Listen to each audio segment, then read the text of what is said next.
New York City in 48 hours. Let's go!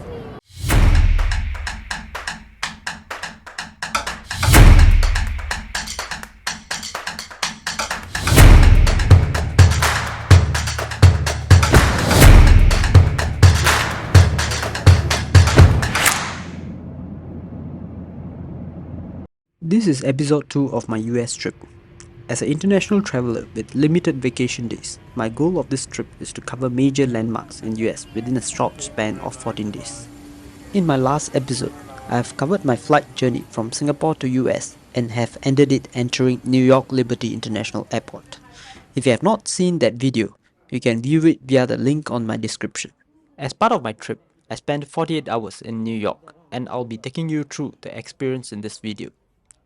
Do note that the places that I have chosen to visit is not the full list of items to be seen, nor is it the best items to be seen in New York. However, it would probably be in the list of things that a traveler from Asia would want to see, given a short period of time he or she would be in the city. One may also choose to spend longer than 48 hours in New York. However, my goals of this trip was to get different flavors of US, and New York was only the city part of it. Without further ado, let's begin. After clearing immigration and getting my luggages at New York, I went on to visit one of my relatives who lives at the Beacon, which is on the New Jersey side.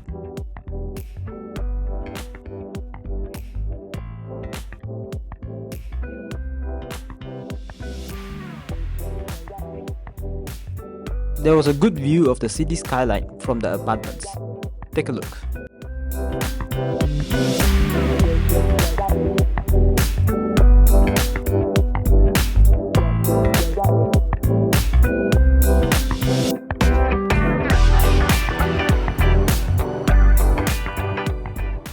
And of course, while filming with a 360 camera, a great location calls for a bullet time shot. There we go!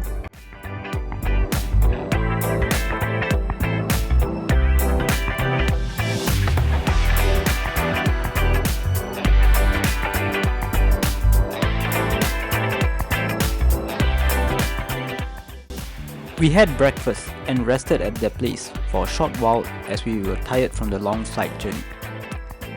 I guess we had enough of this bullet time. Let's get going. We made the move to our hotel that we booked at Manhattan. The hotel that we booked was DoubleTree by Hilton, New York downtown. It is located very near to the charging pole, and it was a perfect location to look around at New York.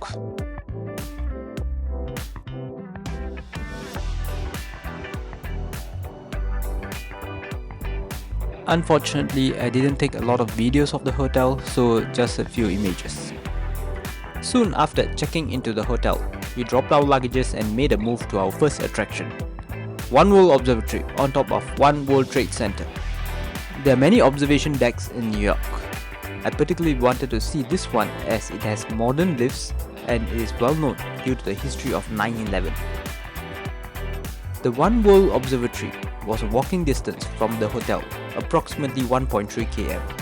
We took a leisurely stroll, even though the temperature that day was -16 degrees due to the Arctic freeze. On the way to the One World Observatory, we saw the Oculus. The Oculus houses 12 subway lines, as well as dozens of retailers, and serves over 1 million people a week. The World Trade Center station was damaged during the 9/11 attacks and was rebuilt and opened on 2016. Take a look at the outer architecture. It's meant to symbolize the city's resilience and rebirth following 9/11 attacks.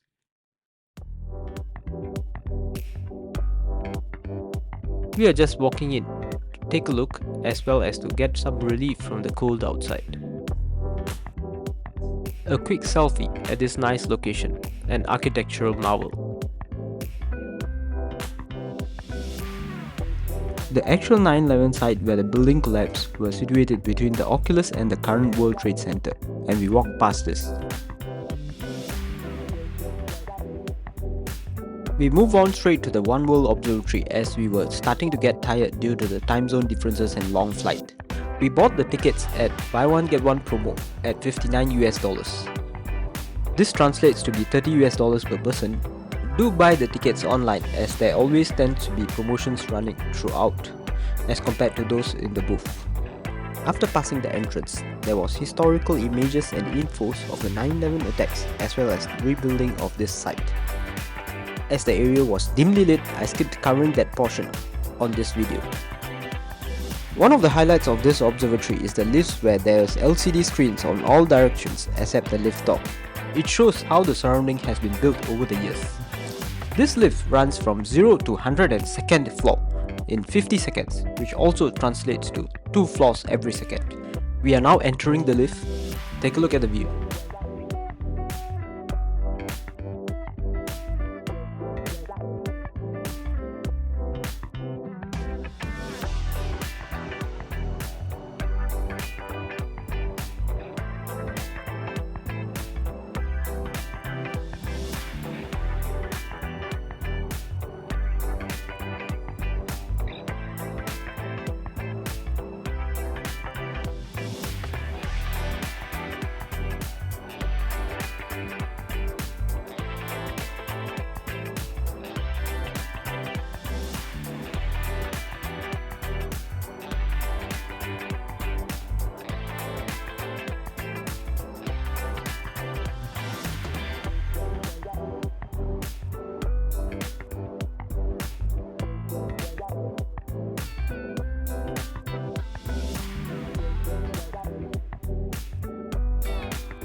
We have now reached the 102nd floor.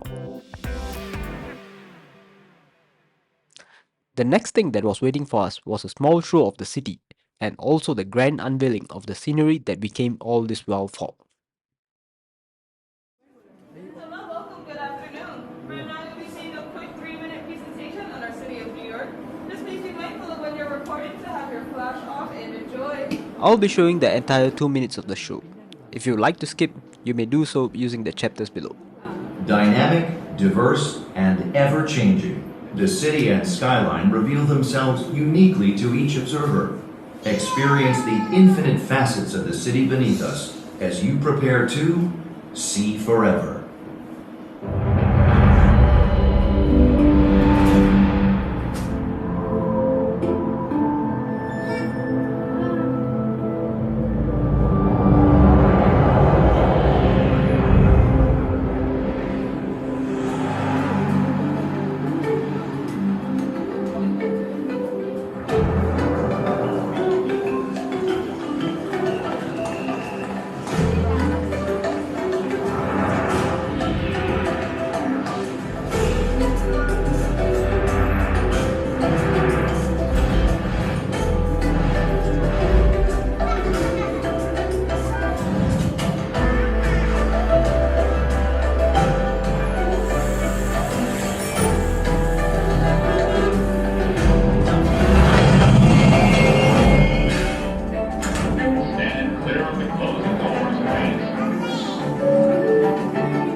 And now, we invite you to enter One World Observatory through the doors on your right, where a spectacular 360-degree view of the city awaits directly below you.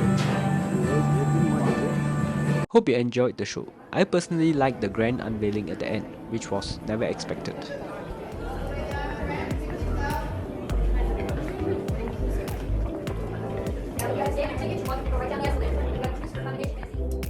So we moved on as per instructed.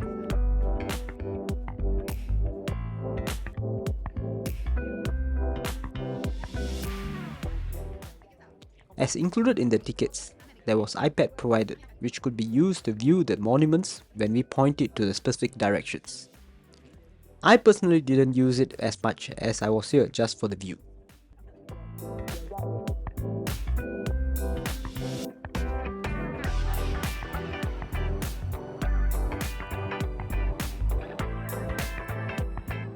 I'll be just walking around for the next minute or so, showing you snippets of views from all directions on the observation deck.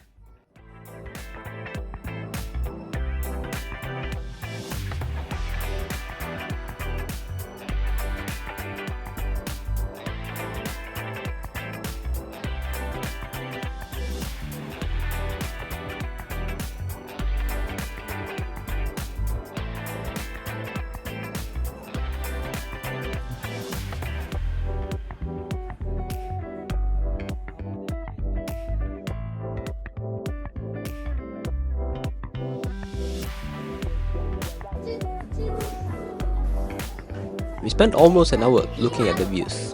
Before we left, just wanted to take a Wi-Fi with the family. Cheese! It was already 3 PM and we wanted to call it a day due to the time zone difference and the long flight. One last look at the One World Trade Center before we move off.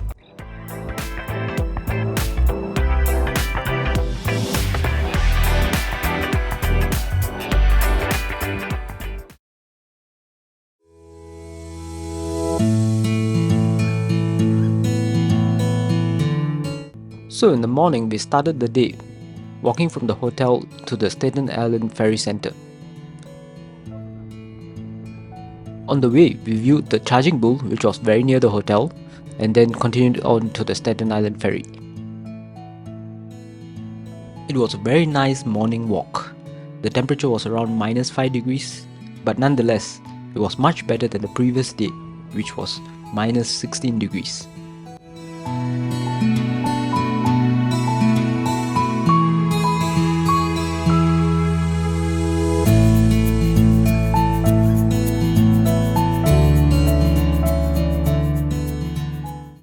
That's the Staten Island Ferry Center.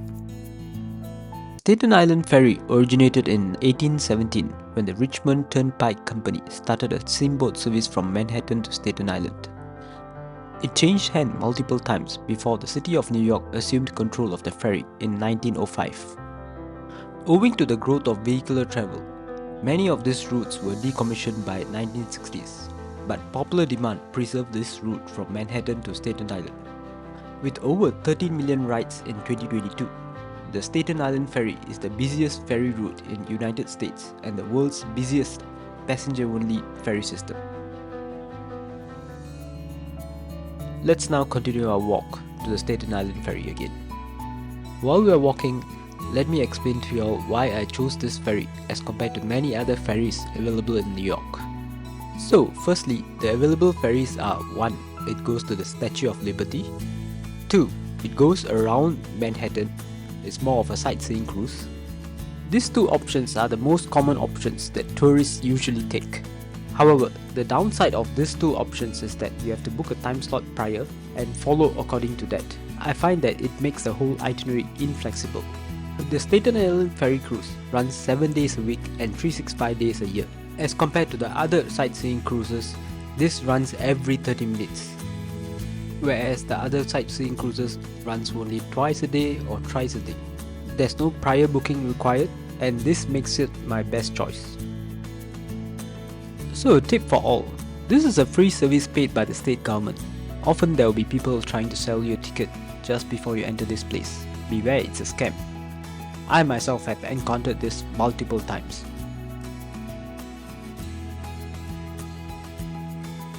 Once you enter the place, there will be information on when is the next cruise. I had to wait 5 minutes for the next cruise.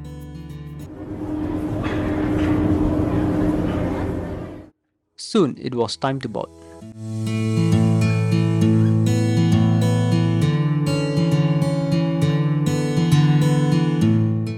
Let me do a quick walk around of the ferry.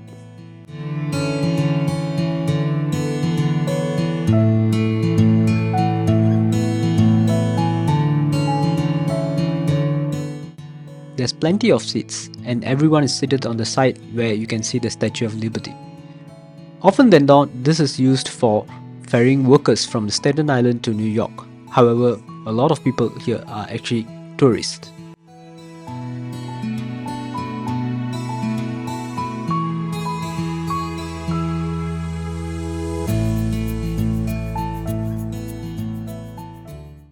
I've walked the full length of the cruise. It's a pretty long cruise to say. I've now gone to the bottom floor.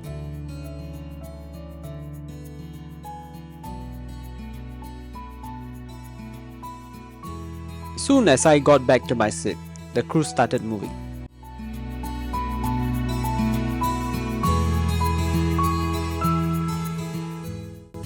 We passed by the Statue of Liberty. Though it wasn't very near, it gave us a good view and also ample of opportunities to snap a photo with it. I gotta say that it does look extra far on my 360 camera, probably due to the fisheye lens. After going over to Staten Island, I took back the same ferry to come back to Manhattan. These are some videos from my iPhone of the Statue of Liberty.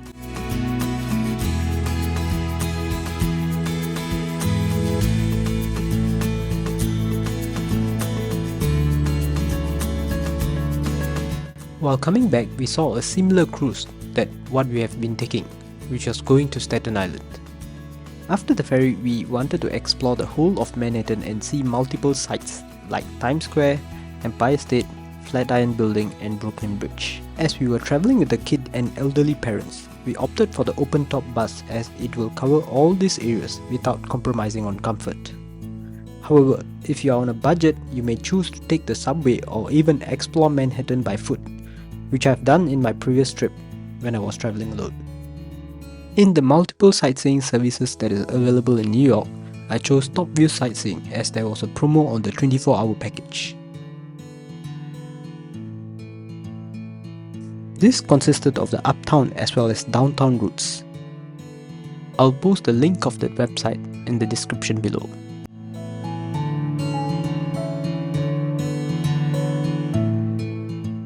I took the downtown loop for a complete round which lasted 1 hour. It passed by several popular buildings and sceneries.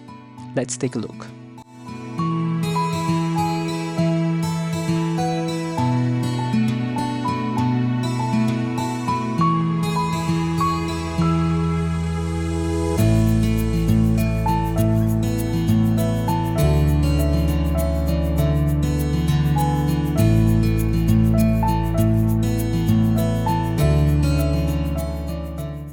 On the way, we got down at Times Square stop to walk around and explore a little. The area was very happening with pop-up performances and a bustling crowd.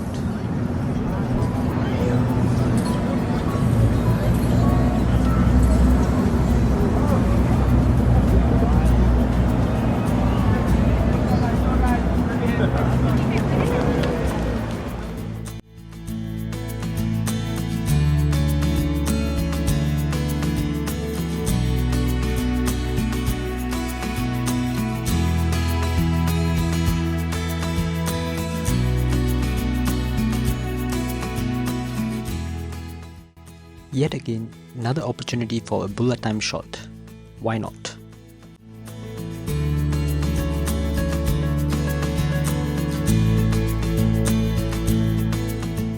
We did attract a few stares from the passerbys, but who cares? It is all part of documenting your memories.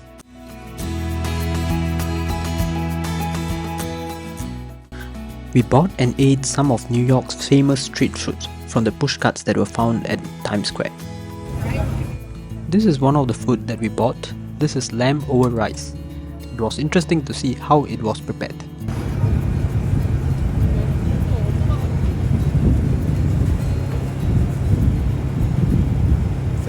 Yep. We took back the bus for another round of sightseeing before going back to our hotel to rest. Part of the group went to see the Brooklyn Bridge at sunset. However, as I've seen it multiple times, I skipped it and rested in. Another reason was that we had an early morning flight out of New York to Toronto, which will lead us to the next segment of our trip. Similar to this video, I'll be sharing my experience at Toronto, traveling and seeing Niagara Falls, and staying at the best hotel with unbeatable views of the falls. Thanks for revisiting my New York memories. I hope I have provided a framework of items a traveler from Asia will be interested in, given a goal to tour the whole of America within 2 weeks. It would mean a lot if you could hit the like button to show your support, as well as subscribe to my channel to keep notified of my next video on the Niagara trip.